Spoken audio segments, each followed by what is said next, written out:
On this episode, Darren has very kindly and open-heartedly shared his life, his struggles, and his family. I have the utmost respect for him for being so open and honest in this conversation. I do want to make a public apology to Darren because unfortunately I had technical issues during this recording. My equipment overheated due to the heat, something I'd never experienced before. And it meant we had to repeat certain questions and parts of our talk. At times, that made it harder to capture the same raw emotion. And I have to admit, I was a bit stressed during the process. But Darren, thank you so much for your patience and understanding. You still brought so much depth to this session, and it turned into a memorable experience for me, especially as a reminder to always be better prepared next time. So with that said, I hope everyone enjoys this episode. Darren has done an amazing job opening up and sharing his story, and I'm grateful to have had this conversation with him. Well, let's first start things first. So thank you, Darren, for being in this podcast. So it is quite a challenge to do this sort of thing. So let's open it up with something simple. So how's life been lately? It's been difficult because of this mutation tube dysfunction that's come along. I got a cold in December, just knocked out my mutation tube. So it's been a bit difficult, but I had surgery a couple of weeks ago and it hasn't worked yet. But the good news is it's keeping me mentally sort of okay, is that they can do other surgery if this hasn't worked. Yeah. So although I'm okay, do you know what I mean? Works fine, do you know what I mean? Everything's all right. I'll be glad when this is settled down, because you don't realise about your health until something happens. Yeah, how long you had this then? Because it just kind of spiraled from December, somewhere. from a cold in December. Yeah. From a cold. You see, I've had, and it's what it has, it spiked my tinnitus. I've had tinnitus since I was 19 years old. I worked in a factory. Yeah, okay. Down at a factory in Road. Yeah. And I was on air guns. Really loud, loud air guns. So I developed a bit of tinnitus then, but to me, it's gone. It went because I live with it. And then what's happened is because my mutation tubes have just collapsed a little bit, everything's echo. I'm hearing it, and the popping and the cracking. So it's one of these things where you don't realise how peace and quiet is, how luxury it is. I haven't got no peace and quiet. So when it goes quiet, I'm hearing popping and cracking and my tinnitus. So how long did you work in the... About 6 months. 6 months? Yeah, but that was enough, because I've got on a hearing test recently at Milton Keynes, when I developed this, they give me a hearing test, and there's like a line, and I'm way above the line for my hearing. He said you're hearing like a bat. Right. Unfortunately, it's working against me because I've got such good hearing. It's working against me at the minute. So, but it's all right. It's one of these things where I've sort of now adjusted to it, but I want it to go. And hopefully the surgery that I've had will either settle it down, or we'll have further surgery again in a month's time. Either way, it's going to get sorted.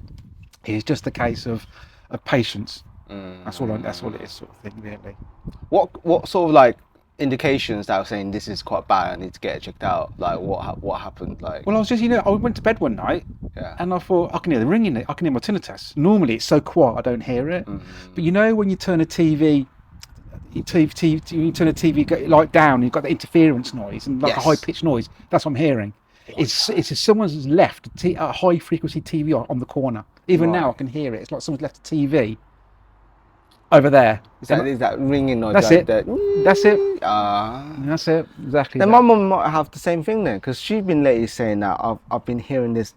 That's it. Yeah. Well, everybody's got it. Yeah. If you put people in a soundproof room, everybody can hear it. Everybody's got it. It's just your level of. If you tune into it or not. That is true. I remember when I was a kid. I went in this like really soundproof room once, and it was one of those escape rooms, and it was just me by myself, locked and just pitch black, and it's just one of those experiences like, oh, this is how it's like when it's pitch black, no sound at all.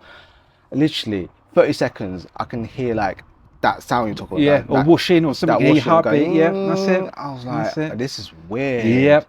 Weird. So then after that, I started hearing something. I reckon, I swear to God, I reckon there's a speaker there somewhere, probably like whispering or stuff like that, or was just me imagining. Well, your brain will switch off to it. Yeah. Your brain will switch off to it. But to come December, I had a really heavy cold. I knew I had a bad cold. I had a few on the bounce, and my ears were like all ear infection. When the doctor said you had the ear infection, so what's happened is my mutation tube has just, I think, shrank. It's just shrunk it a little bit. So that's what it is. Oh wow. So right now, what's the typical day life for you now? It's now that I'm sort of living with this until it Yes. gets sorted.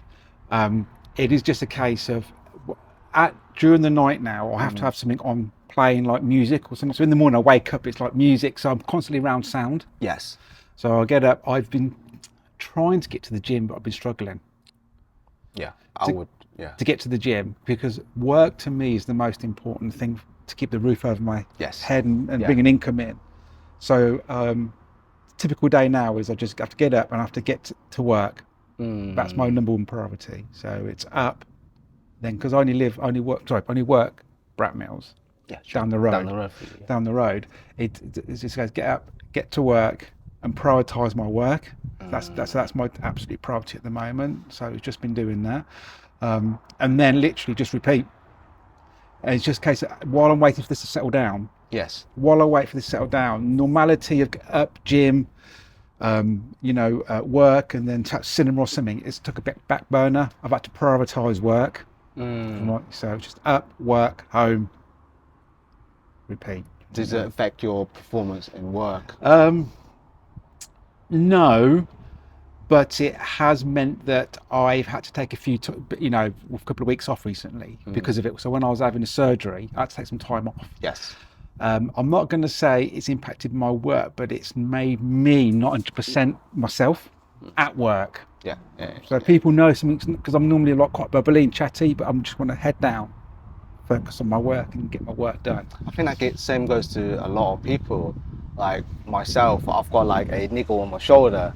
Well, it's not that severe, but like, let's say I've got a cold or something, and I'll go to work and I'll just like focus on that cold. That's it. I just can't be bothered to talk to anyone, and everyone comes to me and says, "Oh, how are you doing? You look miserable today." I'm like, I'm not feeling good, man. I don't really want to be here. No. So yeah, it's the same to everyone. Once something niggles on you, that's constantly there. Exactly.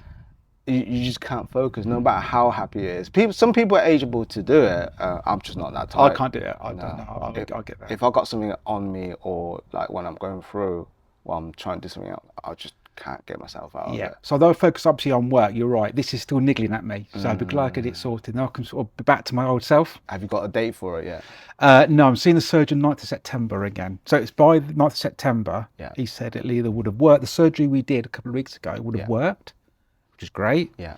If it hasn't worked, we can try the surgery. Okay. So at least I know there's options in a couple of weeks Yeah. time. Good. Right. So let's say, how did you get into finance then?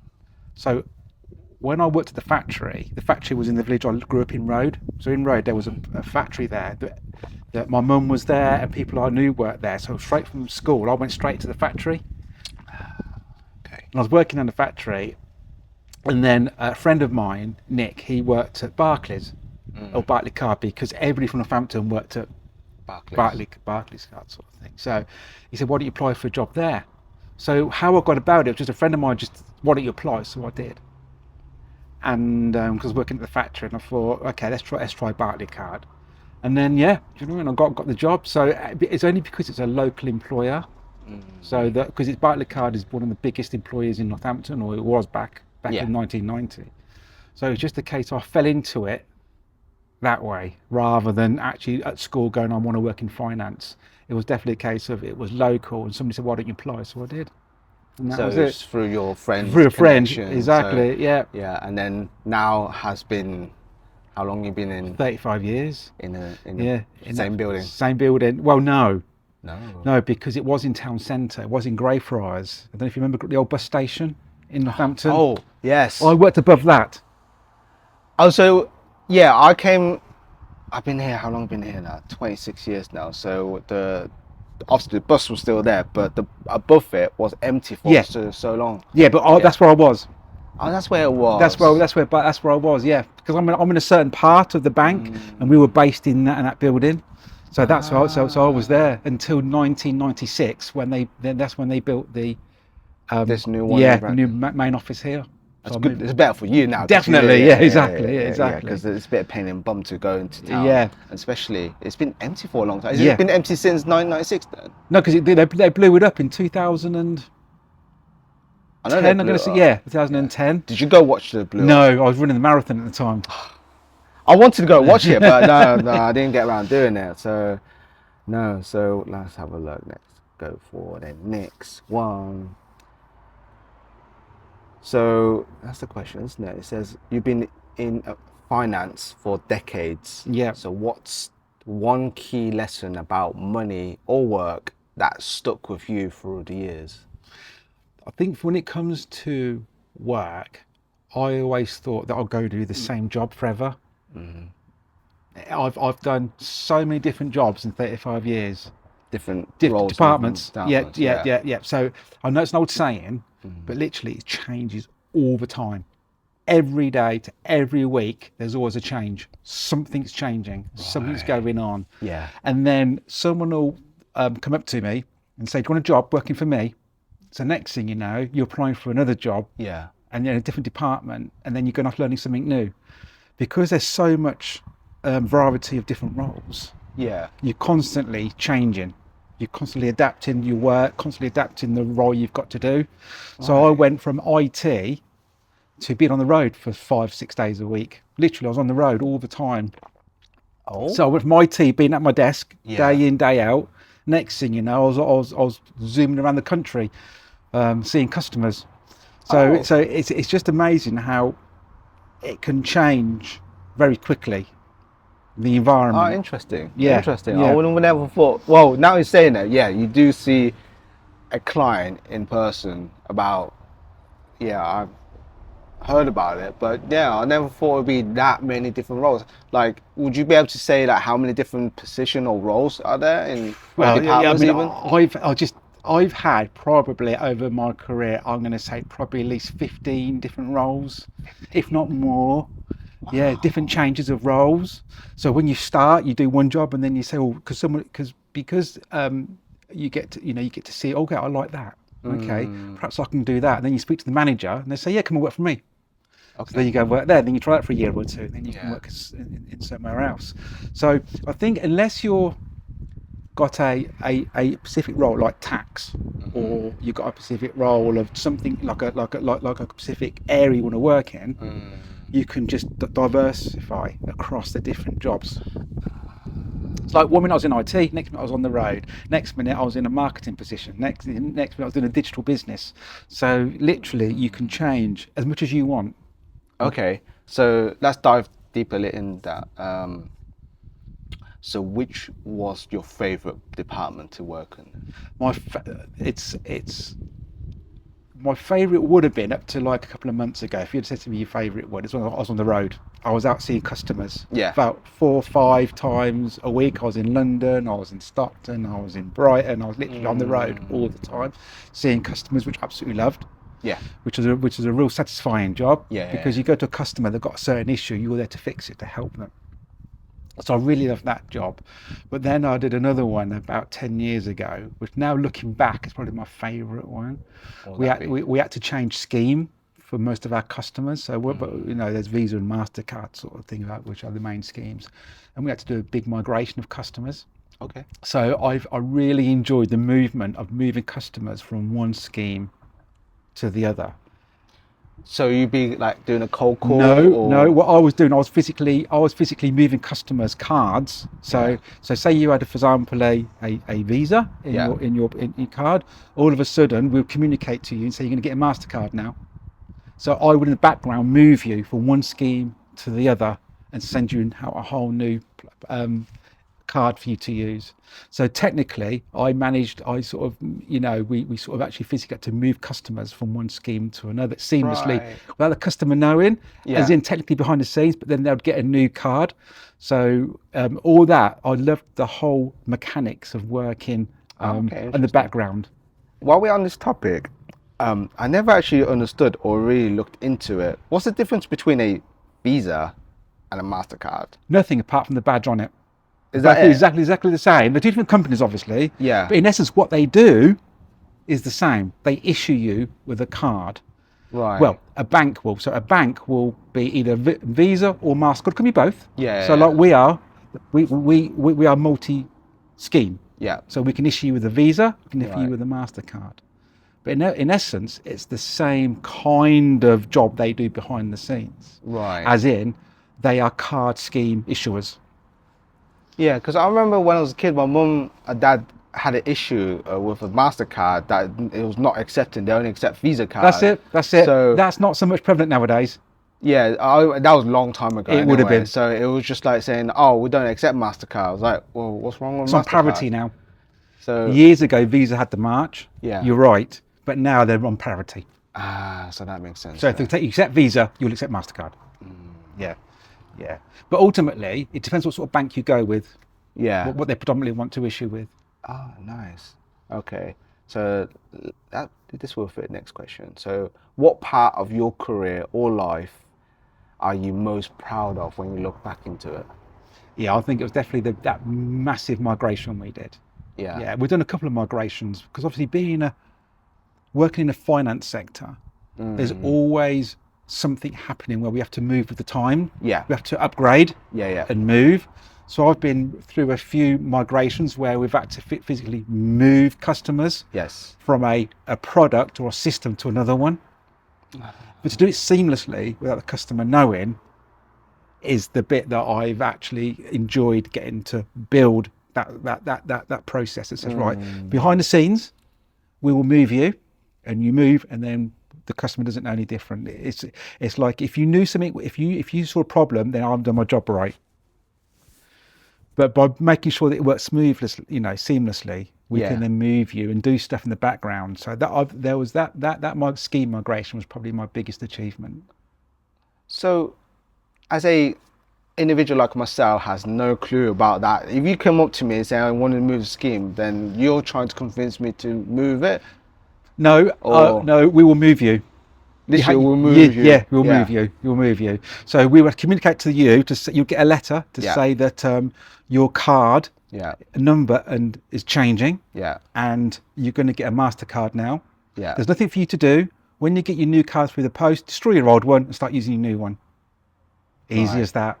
Well, as easy as that for you. Yeah. But for me, I've had to work with many teams. There's a big team behind, not just me, but many other people making that work seamlessly for you. So that when you get your new card, everything works. So in a finance environment, technology is always moving. And what we've got to do is make sure that you come on the journey with us, but making sure you're not impacted by it. Because we want to make you seamlessly spend without no problems. So with technology moving, we have to move with it and bring our customers like you along with us. Okay, interesting. Okay. But it's how we do it so that you don't know. So that was 10 years ago, did you say? Yeah, we did it 10 years ago, yeah. Would the process be completely different now to... No, it'd be exactly the same. If I was to move you again, it'd be exactly the same. Oh, wow. Because I would have thought with technology now, or the convenience of a lot of things, I think it would be more... No, because we don't move our systems quick enough. As in, we don't move major systems like that like willy-nilly. Once we do something like that, it could take years and years before we move you again. Yeah, because although things do move on, we have to be mindful that we can't do any changes, because otherwise, something could go wrong or something's not right. So we have to be very mindful. We don't want to put you through so much change. So we're all conscious of your experience. So I think in the finance world, although it's very cutthroat now, as in you see lots of players in the market, lots of different companies it's getting flooded, isn't it, with different... we have to make sure that we are making sure that your experience digitally, and well as now it's seamless. It's no problems. Obviously, you've been in Barclays for such a long period of time. So in the same company, there will be a lot of diverse type of people and stuff like that. So throughout the years, how's it been evolved? Biggest shift for me is is the dress sense of being a big company. When I started, you had to wear suit and tie. You had to. All the gentlemen had to wear suit and ties, and you had to wait. Then, every hot day like today, you had to wait for a memo from head office in London to undo your top button. Whereas now I could turn to work like this. So I think over the 35 years, there's been a massive change in how you dress.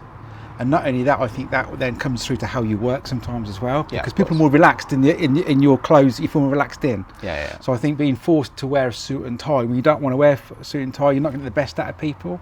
So what's really been a benefit is that now people can be a bit more relaxed in who you want to be. Because I think if you're at work and you're dressed how you feel comfortable, you'll work better. Yeah, of course. And you get the best out of people that way. Yeah.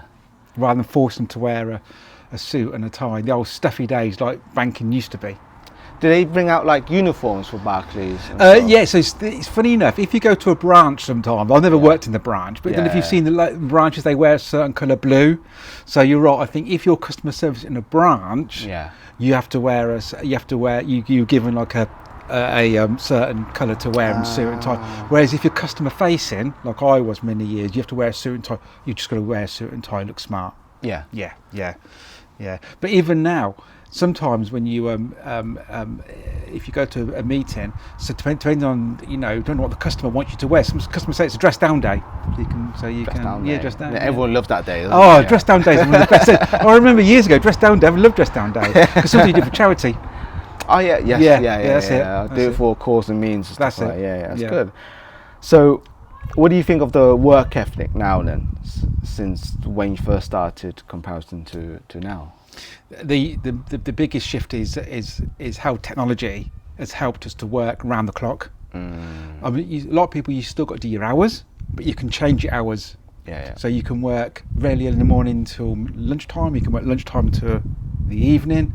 So it's really catered now for working around what you need or your needs rather than what the company needs. Sometimes as long as the work gets done, you can do perhaps a couple of hours in the morning, a couple of hours at lunchtime, a couple of hours at night. As long as you get the work gets done and you agree this with your management, the biggest change for me is that technology has helped to adapt the working patterns. And of course that brings its own challenges, but mainly I think that technology and the ethics of when I first started, there's only one computer in the office, just one computer in the whole of the office. There was one computer. Everything was paper.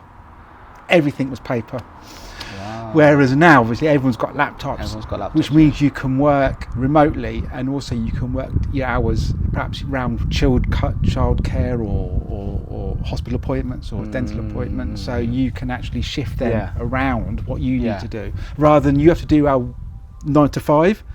I think what's changed for me over the 35 years is now that although I still work those 9 to 5 because it's been ingrained in me, a lot of young people starting, they're used to like working 3 hours in the morning, perhaps at night or at lunchtime. They can sort of like change. I think technology has really changed how people work. Oh wow, So I'm a bit surprised when you said like there's only one computer for the whole the whole department had one computer in it. So the immigration into computers, I've seen it all. Yeah. Was it a massive increase? What it went from less paperwork. All of a sudden, what used to be on paperwork would be on the computer. Right. So that's all of a sudden, instead, because obviously then we had to share the computer, we needed 2 computers. And then we needed 3 computers, and then we needed 4 computers. So all of a sudden, the computers got more prevalent and the paperwork reduced, because obviously the computer made everything much faster and quicker. So everyone had to learn how to use the computer then? Yes. So everyone had to learn. Wow, okay. Everyone had to learn. And of course then when the internet, although the internet was around when I was starting in the 90s, only became in like the late 90s really, we could use the internet to, how powerful it can be for us to work. We've gone from paper and post and memos flying around everywhere to emails. Because I've seen that transformation. from mail to Yeah, internet. yeah, because yeah, I yeah. I had the internet. I was called AOL. Yeah.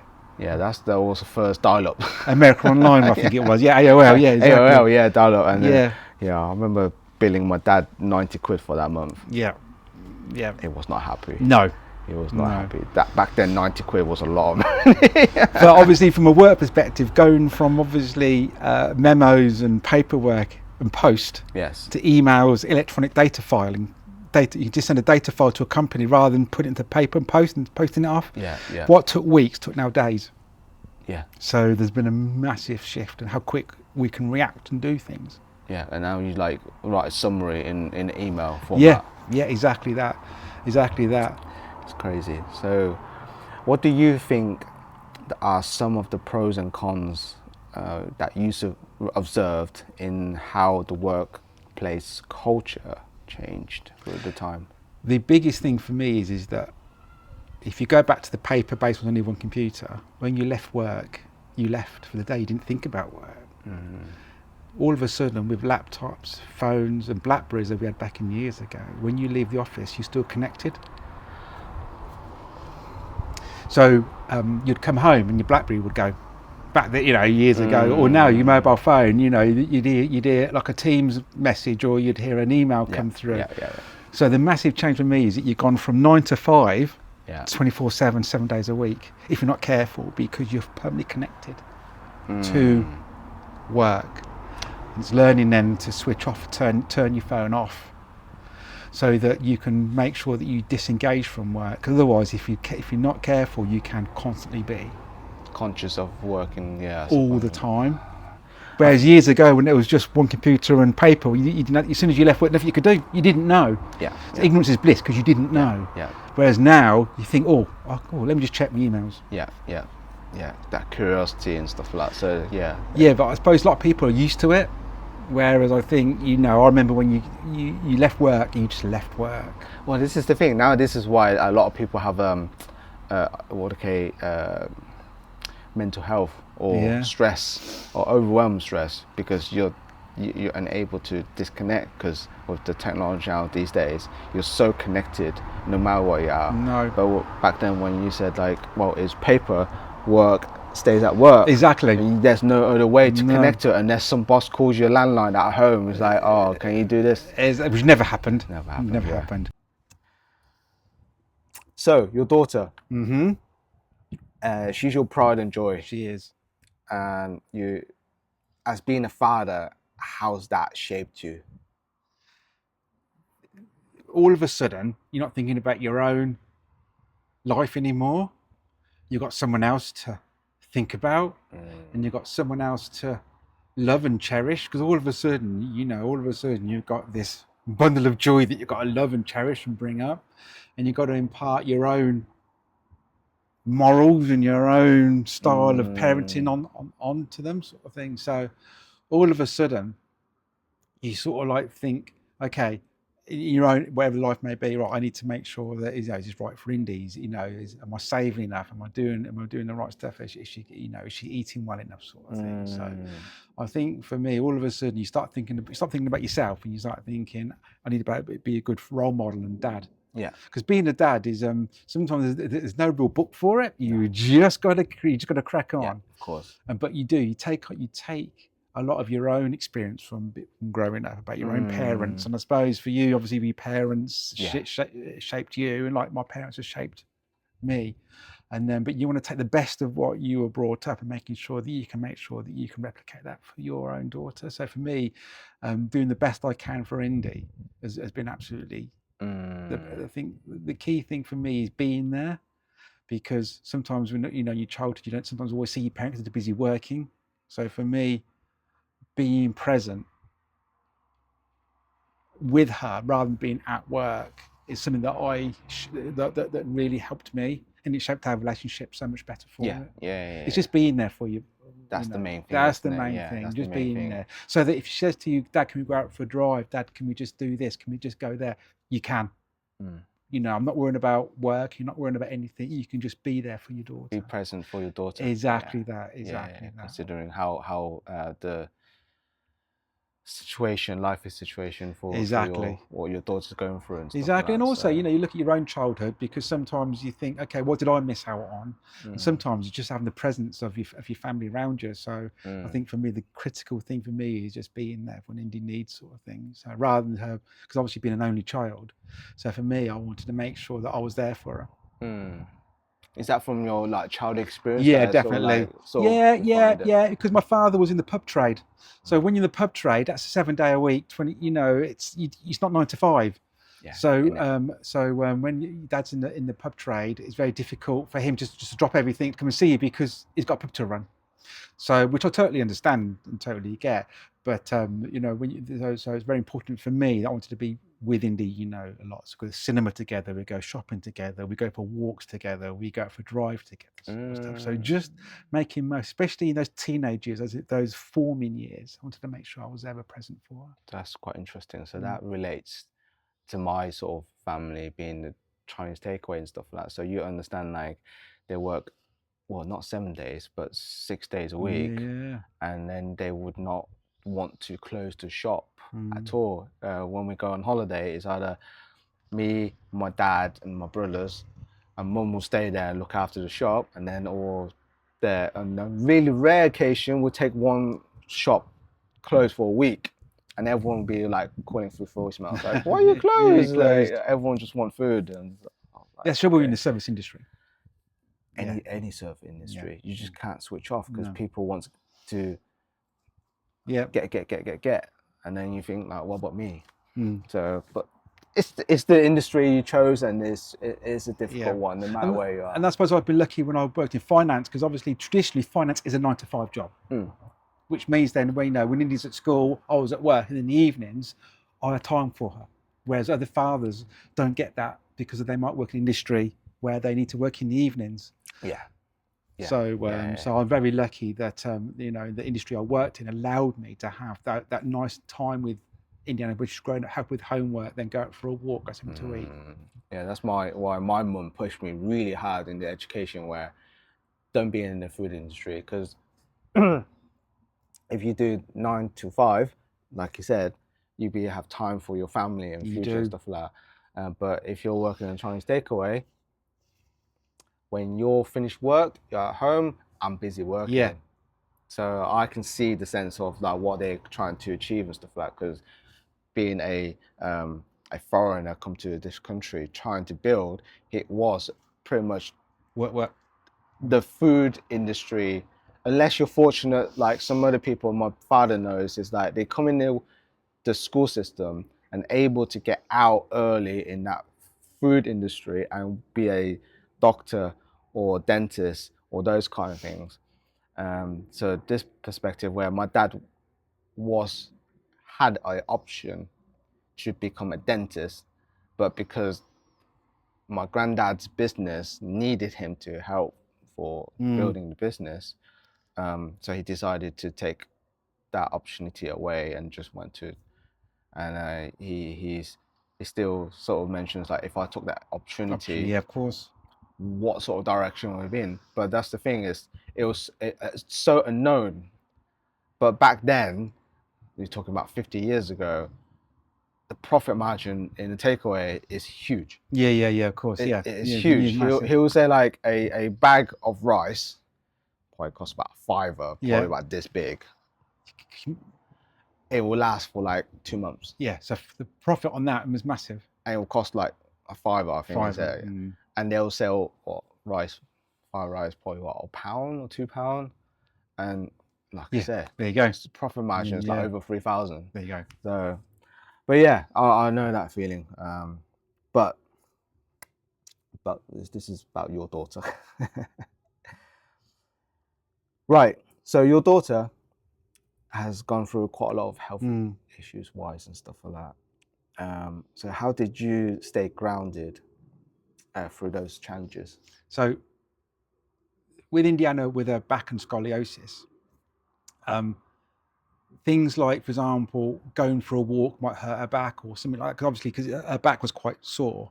The best thing that we did together to ground us both, make sure, was Cineworld cinema cards, because we could literally get in the car, We can sit down, so it's for her back it was comfortable. Yes. And then we can watch a film together, and we can sort of, when you watch the cinema, you go to the cinema,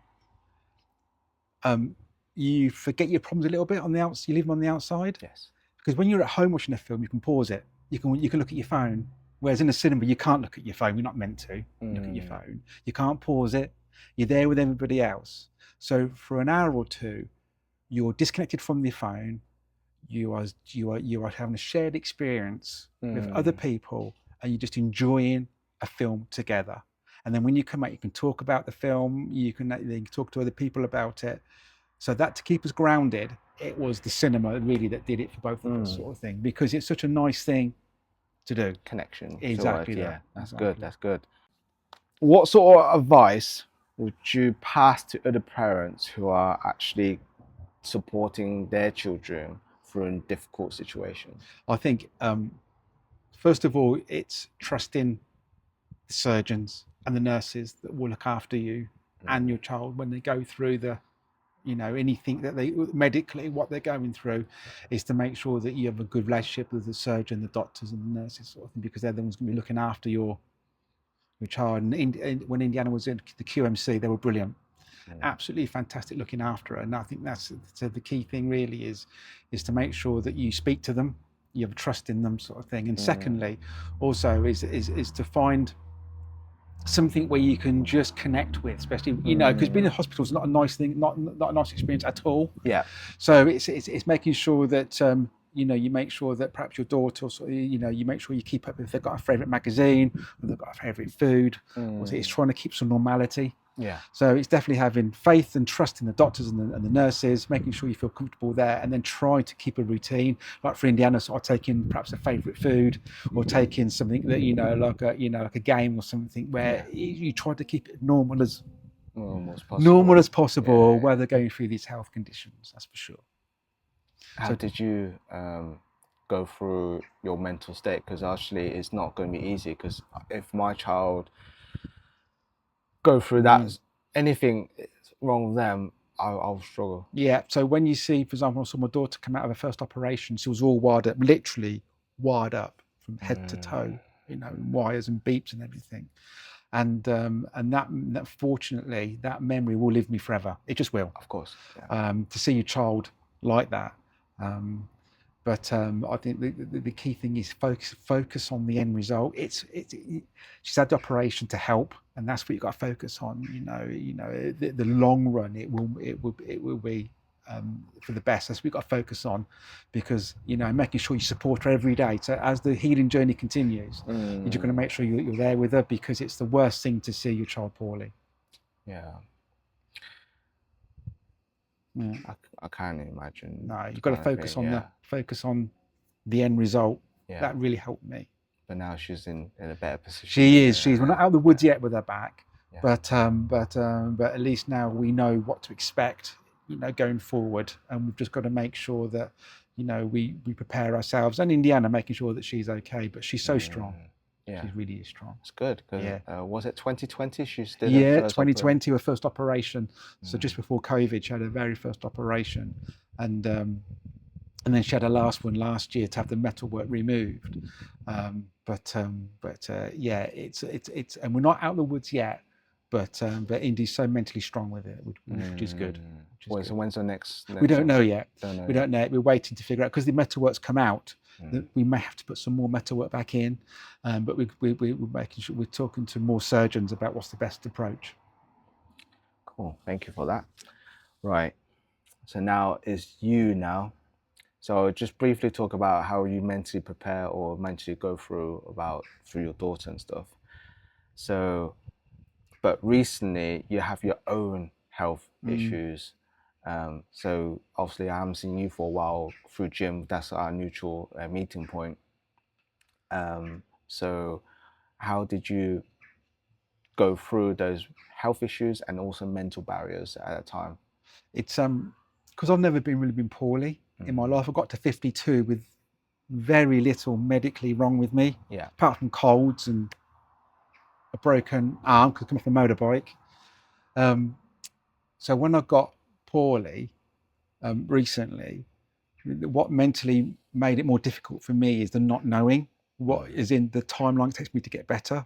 Because it wasn't like a broken arm I had before. It was a case of your body will recover, but we don't know when.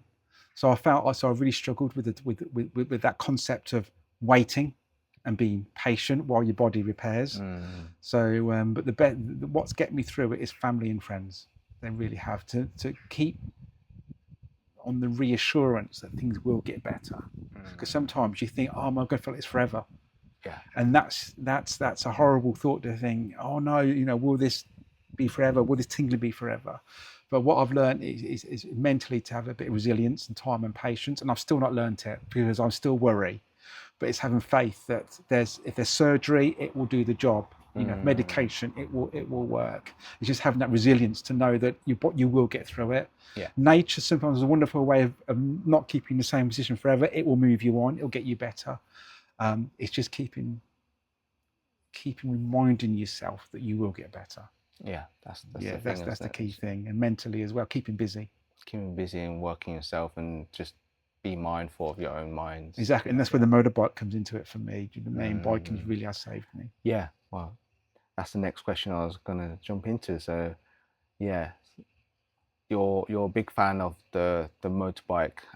You have a big sense of peace that we mentioned before. So what actually the feeling when you're on the road on the motorbike? It's sometimes, about the cinema, Yeah. where you can just forget your problems for a bit, Yeah. and you're so absorbed into the film. Exactly the same with motorcycling. Sort of thing. Just for that moment, or for how long as the ride is, you are focusing on the road, the bend coming up, the road conditions, the car users, the smells, the heat, the coldness, whatever it is. You are just you on the machine, on the bike, and you're just literally in that moment. Because you can't think about my ears, I can't think about tingling, I can't think about dinner tonight or the washing needs doing. You're literally focused on that moment, and that gives you that bit of peace. Yeah. Just for that hour or 2 hours, whatever it may be. I think motorbiking for me gives me that relief from the outside world, and mentally can recharge me. Okay, so do you remember the first moment you fell in love in motorbiking? Funny enough, the whole family's been to bike. A certain strand of my family has been to bikes. I've always loved a certain partner's always loved motorbiking, even growing up. But I remember when my dad got me my first motorbike when I was 16. All of a sudden, the freedom, because I lived in a little village. All of a sudden, going out with my friend Nick, down Stokeborough on a Sunday night, all of a sudden it was just freedom. I could just go out when I wanted to on the motorbike. Yeah. So I think for me, it's just, it started when I was definitely in my teenage years. I've always loved bikes. The family have always loved bikes. Yeah. But all of a sudden, when I could get on the first bike on my own and get out there and it really experienced the freedom that it gave me, my teenage years, I remember going down to Stokeborough, 16, 17 with my friends, best times. Wow. The best times, but it gives you that freedom. All of a sudden, from a little village where you had to walk or get the bus, all of a sudden I had a little motorbike where I could just go off to, go off and do what I wanted to do. So nice. Yeah. Nice. Okay, so this relates to earlier. How has motorbiking helped you through recent challenges and physical, mental, and emotional? So, when you become physically poorly, all I wanted to do sometimes is get back to my biking. So when I did get back to it, I felt so grateful to be back. And I remember riding last year in France, going, I'm so glad I got through those medical issues that I could move back, because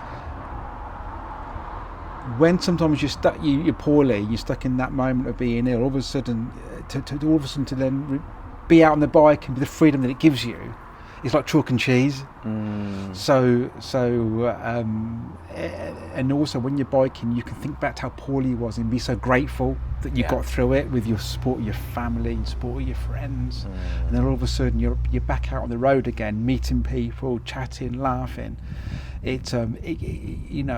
Biking for me has given me that that peace, and but also that thankfulness. You know, to be well, to have zero health issues, and to be then on your bike, you think, oh man, you know, it's such a nice feeling, you know, because then sometimes you take it for granted being well, you take for granted your health. So for me, getting back on the bike means that I'm well again. So I know that when I'm well, I'm back on the bike. Everything's good. Good. Right.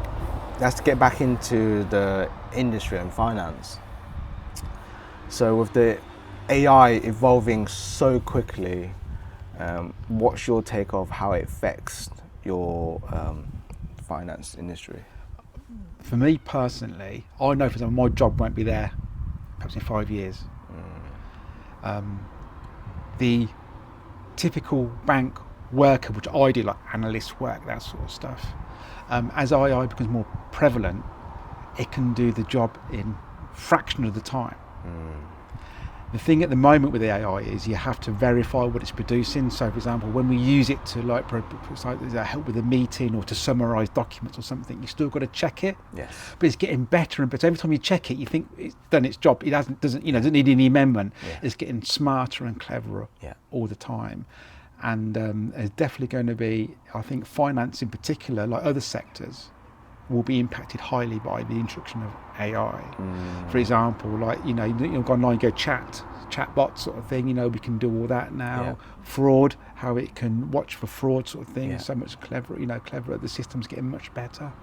So I think AI, especially in the finance sector, will absolutely impact us, because obviously the jobs can be reduced, but not only that, do you know what I mean? The efficiency can be better because AI doesn't take lunch breaks, sick days, holidays. Yes, absolutely. It works 7 days a week. It never switches off, and so it's definitely going to be a tool that we can actually harness and use. But I've seen it really come on the last year or two, how AI is really helping our roles to make sure that we can do stuff quicker and faster, and more efficient, which eventually obviously will lead to the industry moving on faster. The downside is it's obviously going to impact jobs because you don't need so many people.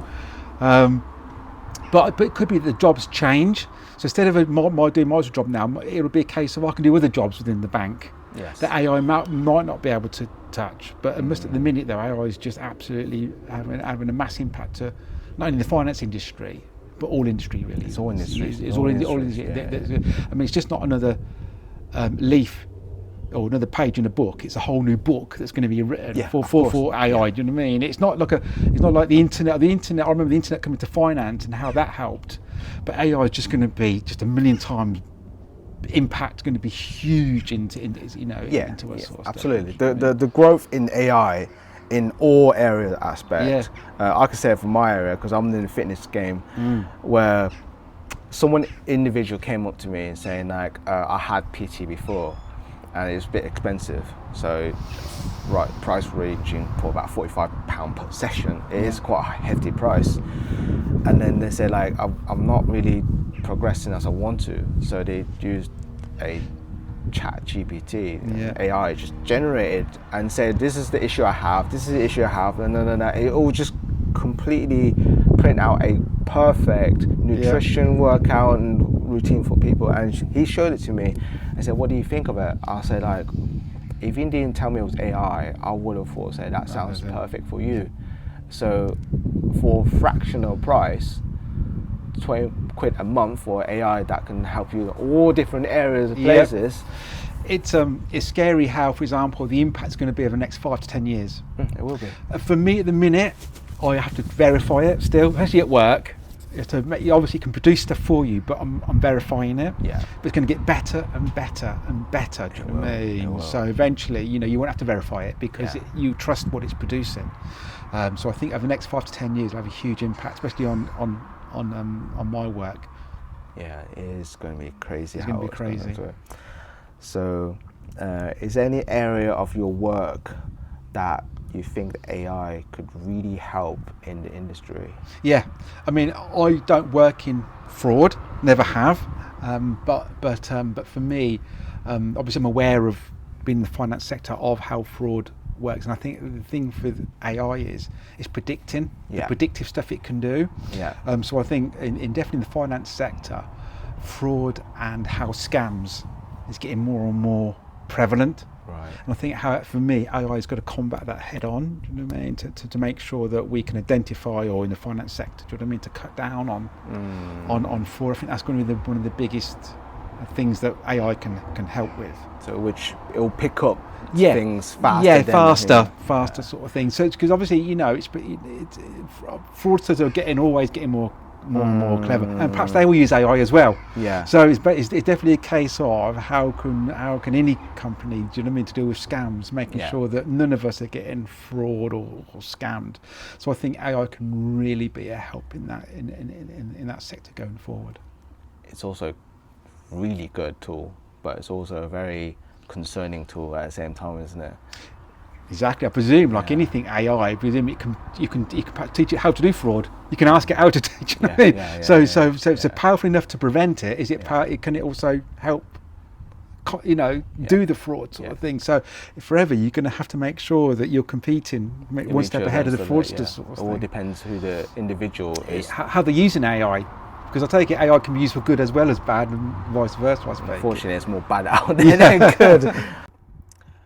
As someone who's always come across as warm and grounded, what do you think has shaped your outlook on people in life in general?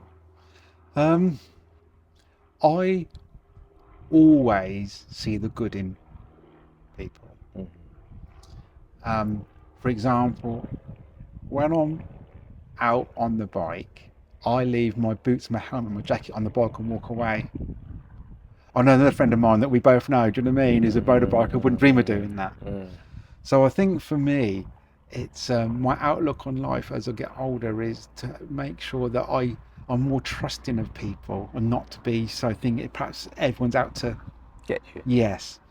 I like to think that most people, 99% of people, if not more, are genuinely nice people. I don't work in an industry where I see the bad in people like other people do. Yeah. So for me, I'm very much, I think as I get older, I very much like more trusting of people and being more open and to be treated out with respect sort of thing. You know what I mean? Which I think comes with age sometimes as well, sort of thing. So I definitely think that I definitely want to see the goodness in people a lot more, rather than worry about the negative side of life.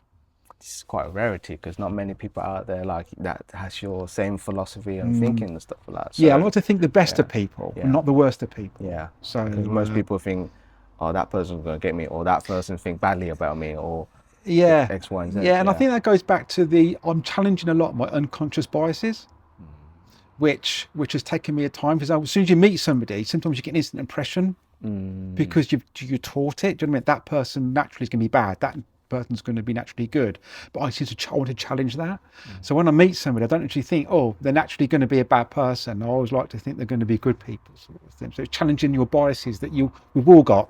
Yeah. We've all got. But it comes with, I think for me, it's definitely as I got older, something that I've definitely liked to challenge. That see the good in somebody. So this is my next question. What keeps you grateful even when it's tough? For me, number one is my daughter and my health. I know that's two things, obviously. Do you know what I mean? But they sort of got the joint combination. Combination of the two sort of thing. So I'm always grateful that the daughter I've got, and how proud I am of her, and also is keeping healthy. I mean, it's I think sometimes I remember listening to the radio once and said that the two things in life that you really need is health and gratitude.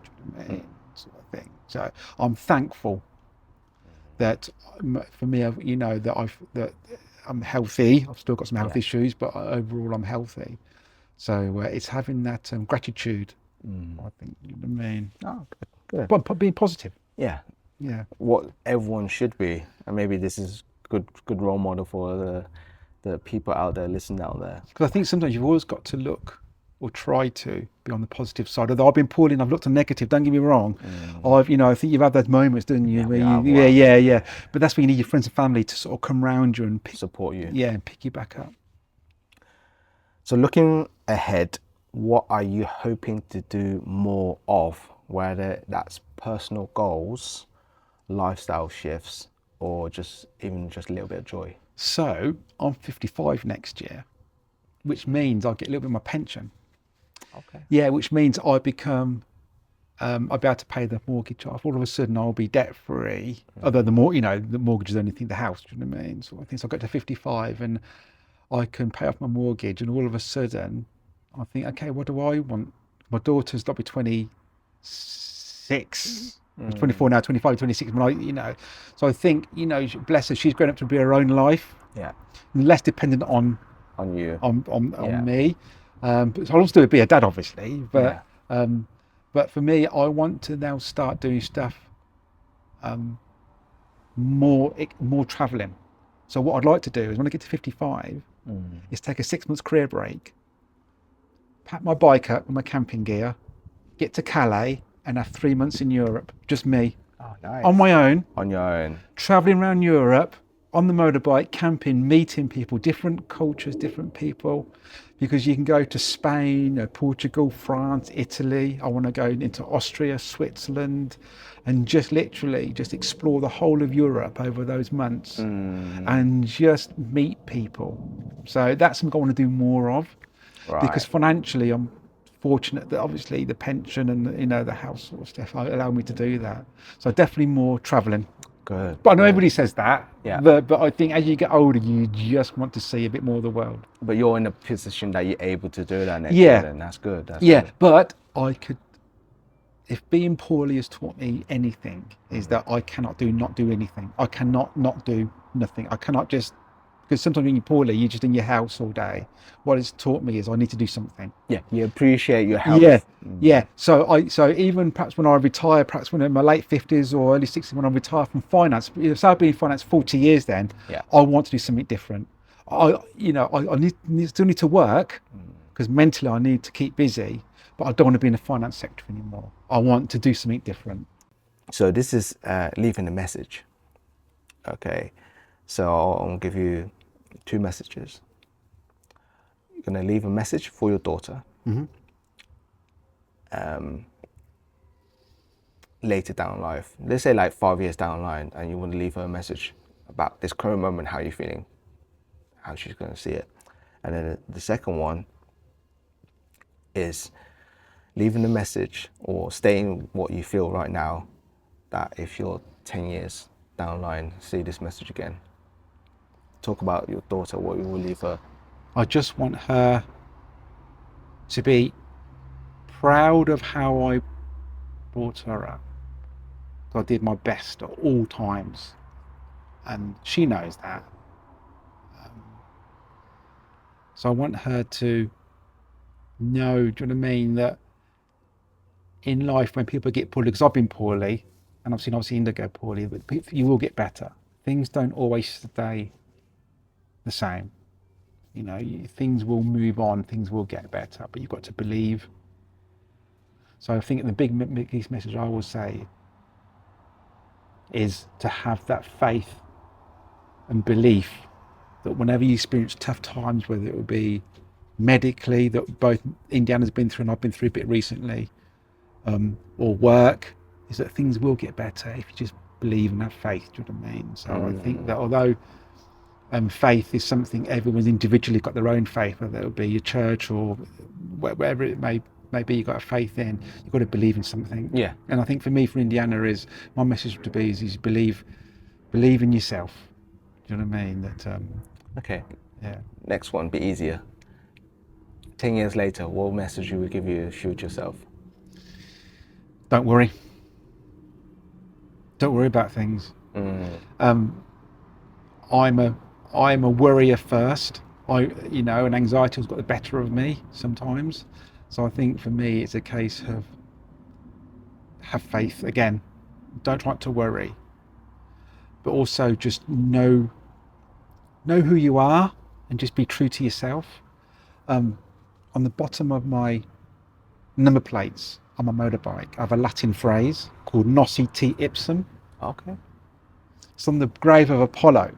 Right. And it means know who you are. Know who you are. Do you know what I mean? It's a Latin phrase. It just means know thyself. It's a very famous phrase. Yeah. But on the bottom, but when I'm on the motorbike, or think, know who you are. Try not to be anybody else. Just, I know it's a thing that a lot of people say is, but be yourself, because people just love you for you, and don't try and be someone else. Just know who you are. I think that's probably the most difficult thing for most people to realize, that because everyone's in a rat race. Or the parents have got expectations of you. Yeah.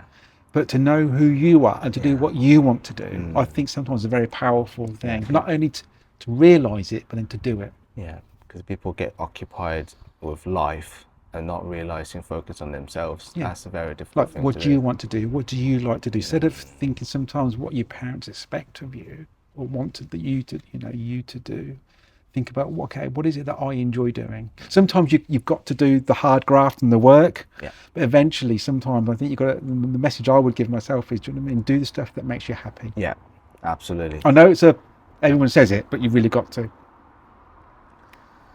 Beautiful. Well, that is it for the questions I have for you, Darren. But I have written a message that I've written as script, so I've got to stare at the screen and read it out for you.